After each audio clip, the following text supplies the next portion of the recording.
Welcome to Toon Infinity!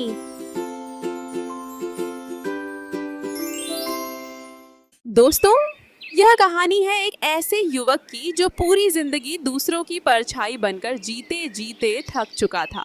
उसका नाम था रोहन। गांव वाले उसे सिर्फ नौकर का बेटा कहकर बुलाते थे, लेकिन उसके दिल में कुछ बड़ा करने की आग धधक रही थी। एक दिन उसने फैसला कर लिया, अब उसकी जिंदगी बदलेगी। नया गांव, नई पहचान और नया नाम। रोहन बन गया आरव शास्त्री। लेकिन क्या यह नई पहचान उसे सम्मान दिला पाएगी या फिर एक झूठ उसकी पूरी दुनिया हिलाकर रख देगा? आइए देखते हैं हंसी, भावनाओं, रोमांच और सीख से भरी यह अनोखी कहानी। गुरुजी, इतने साल आपके साथ रहकर मैंने हर चीज सीख ली है। पूजा पाठ, मंत्र उच्चारण, यज्ञ विधि, सब कुछ। आप तो सिर्फ बैठकर लोगों को आशीर्वाद देते हैं और मैं सारी मेहनत करता हूँ। फिर भी पूरा गांव मुझे नौकर का बेटा कहकर हंसता है। क्या मैं हमेशा आपका नौकर ही रहूंगा? मेरा दिल बहुत दुखता है गुरुजी। अरे बेटा रोहन, नाम तो सिर्फ एक नाम होता है। तू मेरे लिए अपने बेटे जैसा है। लोगों की बातों को दिल से मत लगाया कर। दुनिया का काम कहना है, लेकिन इंसान की असली पहचान उसके कर्म होते हैं। तू मेहनती है, ईमानदार है और एक दिन जरूर कामयाब होगा। नहीं गुरुजी, बहुत हो गया। आज मैं यहाँ से जा रहा हूँ। किसी नए गांव में जाऊंगा और अपनी नई पहचान बनाऊंगा। सबको दिखाऊंगा कि मैं सिर्फ नौकर नहीं हूँ, मैं एक असली पंडित भी बन सकता हूँ। बस अब मेरा वक्त बदलने वाला है। नया नाम होगा आरव शास्त्री। अब दुनिया देखेगी। बचपन से ही रोहन गुरुजी के आश्रम में रहता था। वह दिन रात मेहनत करता, पूजा पाठ सीखता, मंत्रों का अभ्यास करता और हर धार्मिक विधि को बड़े ध्यान से समझता था। लेकिन इतनी मेहनत के बाद भी उसे कभी वह सम्मान नहीं मिला जिसका वह हकदार था। आज पहली बार उसने अपनी किस्मत खुद लिखने का फैसला किया था। सफर के दौरान उसके मन में अनगिनत सवाल उठ रहे थे। क्या लोग मेरी बात मानेंगे? क्या मेरा सच कभी सामने आ जाएगा? क्या मैं सच में अपनी पहचान बदल पाऊंगा? उसके दिल में डर भी था और उम्मीद भी। मैं आरव शास्त्री हूँ, मैं ब्राह्मण हूँ। लोग मेरे पास आएंगे, मैं उनके दुख दूर करूंगा और सम्मान कमाऊंगा। ये सफर आसान नहीं होगा, लेकिन मैं हार नहीं मानूंगा। कोई है भैया? मैं बहुत दूर से आया हूँ, क्या थोड़ा सा पानी मिल सकता है? अरे महाराज, आप कौन हैं? अंदर तो आइए। नमस्कार, मैं आरव शास्त्री हूँ। मैं एक पंडित हूँ और लंबी यात्रा पर निकला हूँ। अगर आपके घर में कुछ दिन रहने की जगह मिल जाए तो आप पर मेरा आशीर्वाद बना रहेगा। आपका घर और परिवार हमेशा सुखी रहेगा। वाह ब्राह्मण महाराज, स्वयं हमारे घर पधारे हैं। जरूर रुकिए। प्रिया बेटी, पानी और कुछ खाने के लिए लेकर आओ। महाराज आप बैठिए, मैं अभी सब इंतजाम करता हूँ। वैसे आप क्या खाते हैं? मैं सब कुछ खा लेता हूँ। मुझे किसी चीज की कोई परेशानी नहीं है। बस आप सबका प्यार और स्नेह चाहिए। जी महाराज। वाह, ये जगह बिल्कुल ठीक है। अब यहीं से मेरी नई जिंदगी शुरू होगी। आरव शास्त्री अच्छी तरह जानता था कि लोगों पर पहली छाप सबसे गहरी पड़ती है। आत्मविश्वास, मधुर वाणी और थोड़ा सा नाटकीय अंदाज, इन सबके सहारे वह लोगों का विश्वास जीत सकता था। उसने अपनी नई जिंदगी का पहला कदम रख दिया था। बाहर से वह एक विद्वान पंडित दिखाई दे रहा था, लेकिन अंदर ही अंदर उसका दिल जोर जोर से धड़क रहा था। उसे खुद नहीं पता था कि उसका यह खेल आखिर कहाँ जाकर रुकेगा। पंडित जी, कल रात मेरा पैर लक्ष्मी मंदिर के सामने लग गया। सपने में माँ लक्ष्मी नाराज दिखाई दी। अब मेरे व्यापार का क्या होगा? मैं बहुत चिंता में हूँ पंडित जी। अरे बेटा गोपाल, ये तो बहुत बड़ी गलती हो गई। तुमसे लक्ष्मी माता का अपमान हो गया है। इस दोष को दूर करने के लिए एक विशेष महायज्ञ करना पड़ेगा। मैं स्वयं पूरी विधि से यज्ञ करूंगा। चावल, दाल, आलू, केला, अनार और कुछ धन का भोग लगेगा। माता से क्षमा मांगी जाएगी। तुम बिल्कुल चिंता मत करो, सब कुछ ठीक हो जाएगा। ठीक है पंडित जी, आप जैसा कहेंगे मैं वैसा ही करूंगा। बताइए इसमें कितना खर्च आएगा? सिर्फ तुम्हारा भाग्य बदलने के लिए 5,000 रुपए और पूरी सामग्री लगेगी। बाकी सब मैं संभाल लूंगा। यज्ञ शुरू होता है। आरव शास्त्री पूरे मन से मंत्र उच्चारण करता है। धुआं उठ रहा है। लोग भीड़ लगाकर देख रहे हैं।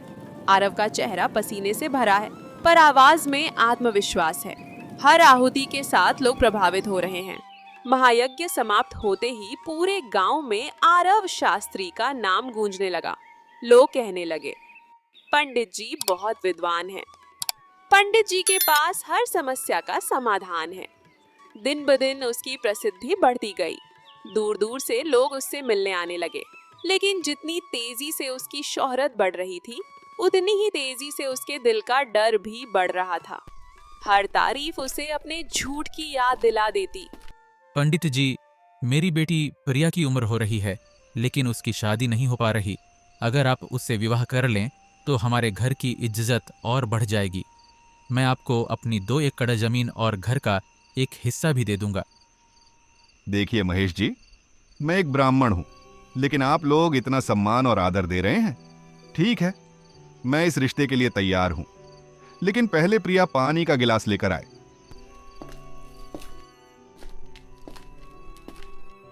जी।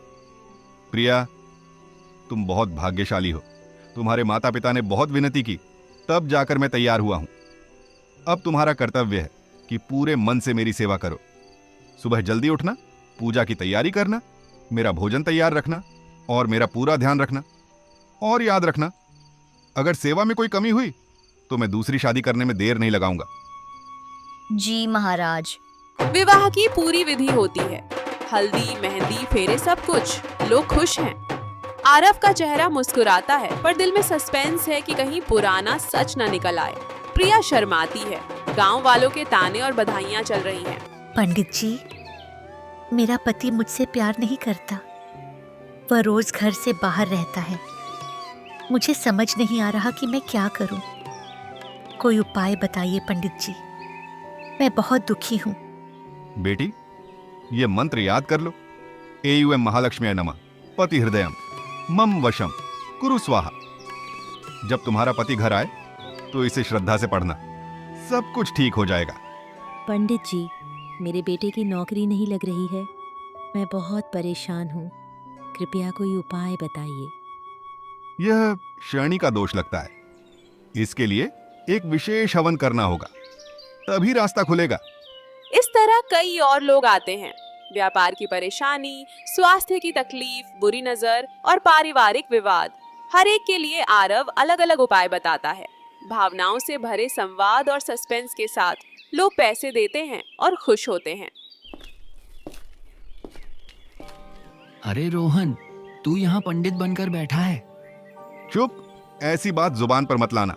मैं आरव शास्त्री हूँ, किसी को कुछ मत बताना। यह लो 50 रुपए और अपना मुंह बंद रखो।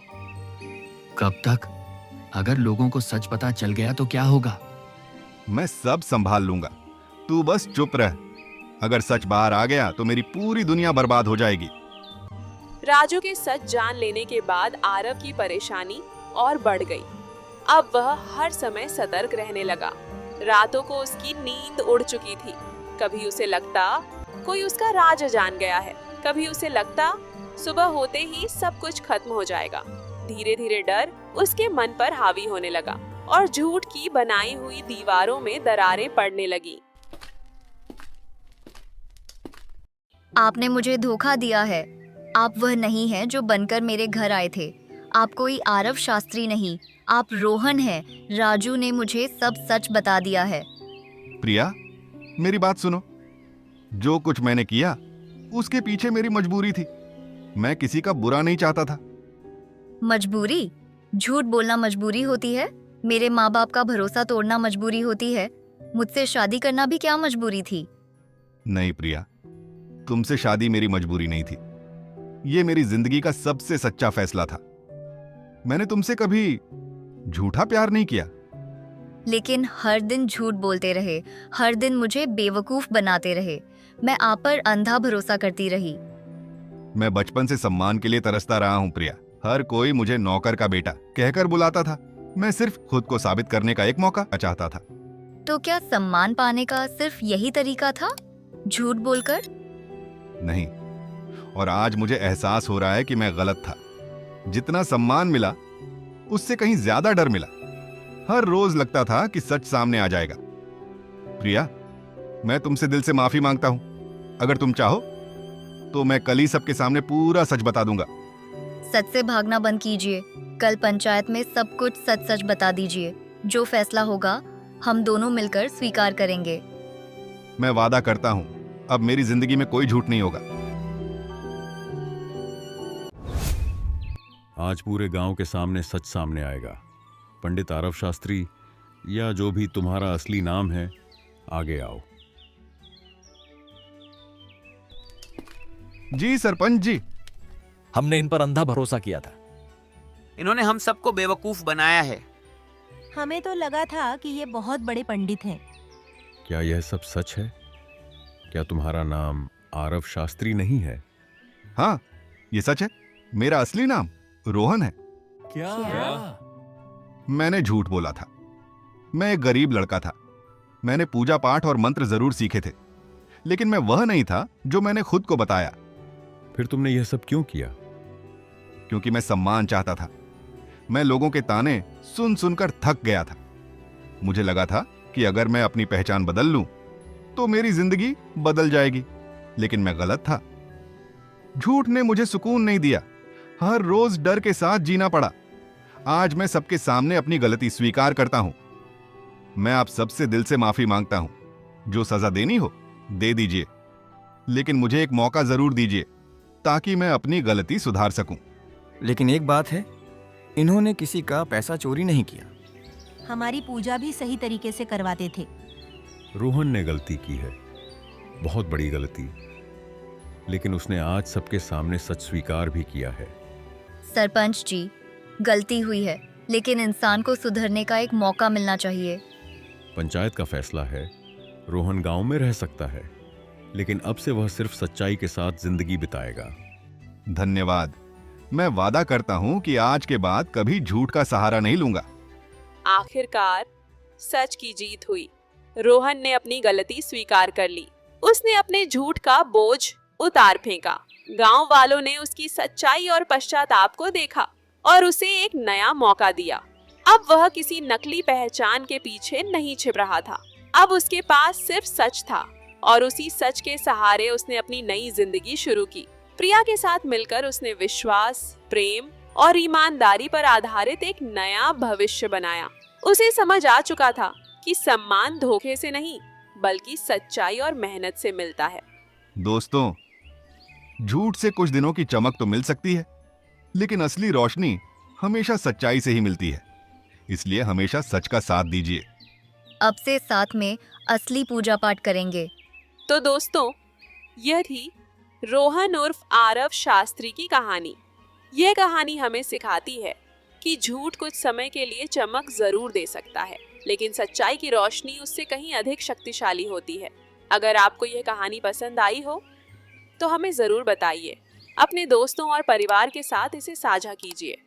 हम फिर मिलेंगे एक नई और दिल को छू लेने वाली कहानी के साथ। तब तक के लिए नमस्कार।